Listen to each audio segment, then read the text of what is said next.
So today's the long-awaited day.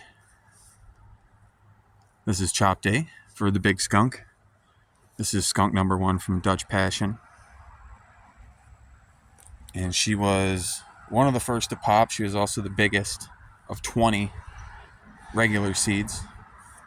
I think I had about a dozen or 13 females. Had to kill a few due to disease. And we're going to take this one today because I got some really mean comments about someone coming to take my plant. So we're going to get it first. I'm joking, of course. If you can see the sky, it's gray and it rained for about 3 days. She's starting to get a bunch of bud rot.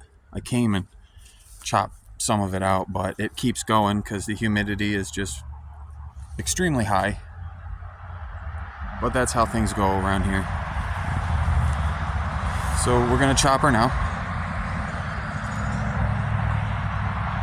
And I've got a bunch of seed, so we're going to hunt through that. It's technically going to be an F2 because I crossed her to her own brother.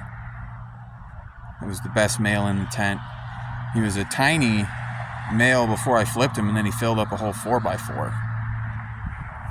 And I'm doing some early testing, and I'm liking the results. We're getting some really big plants that are not very old.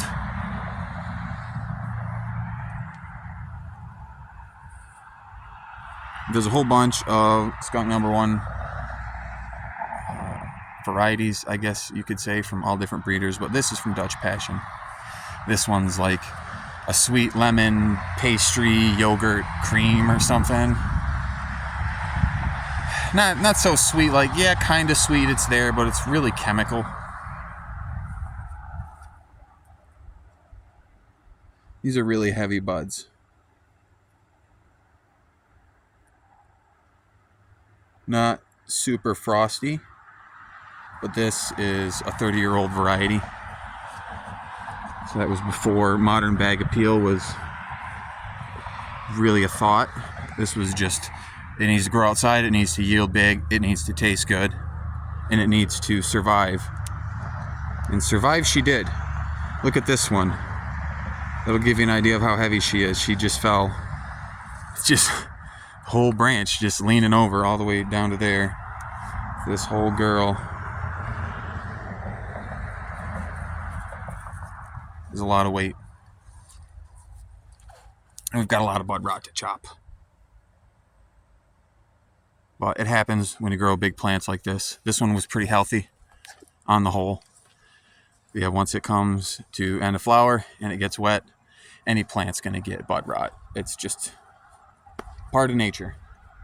But we're getting about 85% of it, so I'm really happy. I really didn't intend for this plant to get as big as it is. It's probably not 9 feet tall. It's probably like 8.5 feet tall.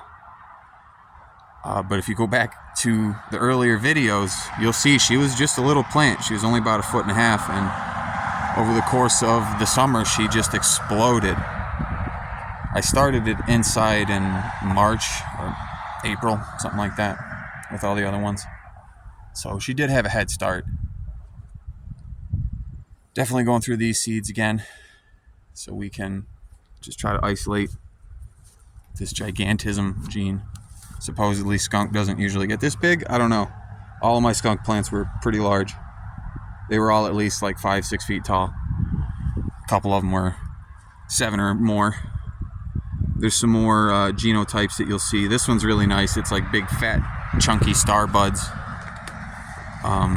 There's some other ones that are like spears, but they're like a menagerie of buds arranged into a spear. It's interesting, very land race adjacent.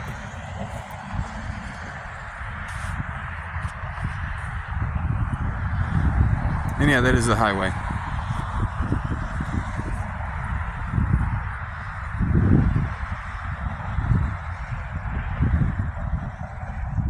Definitely recommend this one.